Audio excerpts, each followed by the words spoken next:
you don't know who God is, then you don't fully know yourself because He is the one that created you. And if you don't know the one that created you, or you turn away from the one that created you, then you lose sight of who you truly are. Romans 1 verse 24 to 27 is a good reminder of this truth. I like how the Message version puts it. It says, they traded the true God for a fake God and worshipped the God they made instead of the God who made them. Refusing to know God, they soon didn't know how to be human either. Women didn't know how to be women, and men didn't know how to be men. That line gets me every time. Refusing to know God, they didn't know how to be human either. There are a few things I want to unpack from that.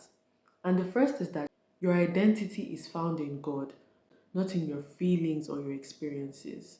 So who you are, that is who you were created to be, your actual real self, is determined by who God says you are.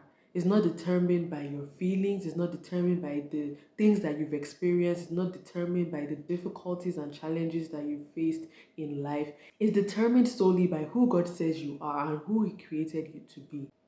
But don't get me wrong, your feelings are real, but they are fleeting. They change day by day, even hour to hour, and they are influenced by external factors.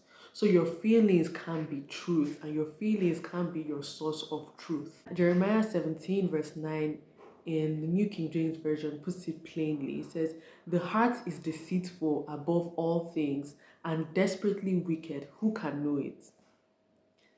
So that's why you can't define who you are based on your feelings, because like I said, your heart is deceitful. Your feelings can deceive you. Only God can define it. Only God can define who you are. And why is that? It's because God is the one that created you. And it's only from Him that you can know who you were created to be and who you really are. You didn't create yourself and you don't know everything. So you cannot be the source of truth, or the feelings and your experiences cannot be your source of truth or your identity because you don't know everything. So to truly understand your identity and your purpose, you have to be connected to your Creator. Job 38 is a very powerful reminder that God is the one that knows all things and we don't know everything. I'm just going to skip a bunch of verses and read bits and pieces of Job 38 that just show us just how much God is all-knowing and how little we know in comparison to God. So Job 38, it says, who is this that questions my wisdom? This is God talking to Job. Who is this that questions my wisdom with such ignorant words? Brace yourself like a man, because I have some questions for you, and you must answer them. Where were you when I laid the foundations of the earth? Tell me if you know so much. Who determined its dimensions and stretched out the surveying line? What supports its foundations and who laid its cornerstone? Have you ever commanded the morning to appear and caused the dawn to rise in the east? Have you made daylight spread to the ends of the earth to bring an end to the night's wickedness? Can you direct the movement of the stars, binding the cluster of the Pleiades or loosening the cords of Orion? Can you direct the constellations through the seasons? These are some of the questions that God was asking, and He was just showing us how He is sovereign and how He is the one that created everything and how much we don't know in comparison. God is the creator, not just of the heavens and the earth, but of you and I. And that's why we look to Him to find our identity. God alone understands the full blueprint of your life. And so if you're living your life disconnected from God, you are left trying to navigate your life or trying to figure things out with missing pieces. And you're trying to fill those gaps that only God can fill for you. So living outside your God-given identity leaves a void in you. If you are trying to live by your own terms, make up and build your own rules and all of that, it can give a temporary feeling of satisfaction, but it will eventually fade away. Because sure, you can feel satisfied or fulfilled even for a moment, but it's going to fade away because deep down there's always going to be that feeling of emptiness, that sense that something is missing. And that's because you are living outside of the identity and the purpose that you were created for. Because like I said, you can only find it through the God that created you. But there's good news, right? How do you reconnect to God? How do you reconnect to the one that created you? The good news is that Jesus came to bridge that gap between us and God.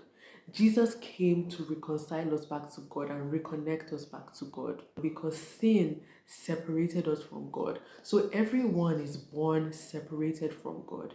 Everyone is born disconnected from God. And Jesus is the only one that connects us back to God. 2 Corinthians 5 verse 19, it puts it perfectly. It says, "For God was in Christ, reconciling the world to himself, no longer counting people's sins against them, and he gave us this wonderful message of reconciliation." So through Jesus, you are no longer just a creation of God. You are now given the opportunity to be brought into the family of God, to be a son and a daughter of God. You are now going to be part of God's family because that's what God wanted all along, a family. He wanted a family that's filled with love, and that's what Jesus brings us. He brings us that connection back to God and brings us into the family of God. John 1 verse 12 in the New King James Version says it this way. It says, "But as many as received him, received Jesus, to them he gave the right to become children of God, to those who believe in his name." So when you believe in Jesus and his sacrifice on the cross, you are brought into the family of God. So you are now brought back into an intimate relationship to the one that knows you best, that knows you completely, and that knows you fully.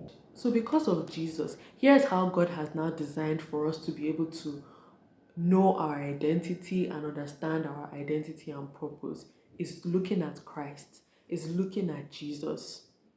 Because Jesus now becomes the pattern for our life. He is our prototype. He is the one that we follow after. So it's only in Christ that you fully understand and discover your true identity. Because he is the prototype. He is the one that God has given us to pattern our lives after. Romans 8 verse 29 in NLT says, "For God knew his people in advance, and he chose them to become like his son, Jesus, so that his son will be the firstborn among many brothers and sisters." Colossians 1 verse 15 also tells us this. In the Message version, it says, "We look at this son, who is Jesus, and see the God who cannot be seen. We look at his son and see God's original purpose in everything he created." It's in Jesus that we see God's original purpose in everything that he created. The Amplified Version says it this way: Jesus, he is the exact living image, the essential manifestation of the unseen God, the visible representation of the invisible, the firstborn, the preeminent one, the sovereign one over all creation. So Jesus is our firstborn. He is our prototype. He is the example that we are to follow to understand our identity. He not only shows us who God is, he shows us who we are. He reveals our purpose and guides us back to our true and our real self that we were created to be. So that's why when you try to make up your own rules or your own terms to live by, or you are living life by your own version of truth, you are actually living a lie. That verse in Romans 1 that I read at the beginning actually says, "They traded the truth of God for a lie." And John 14 verse 6 reminds us of Jesus' words. It says, "I am the way, the truth, and the life." So Jesus is the sole custodian of truth. There are no versions of truth because Jesus is the truth, and his truth is unchanging. And the moment you surrender to it, you will find your identity, you find your purpose, you find peace, satisfaction, and fulfillment. So turning away from God or refusing to know him, it can feel freeing for a while, especially when you were taught wrongly about who God is and he was grossly misrepresented by the people that were supposed to show you to him, which a lot of people are in that same situation.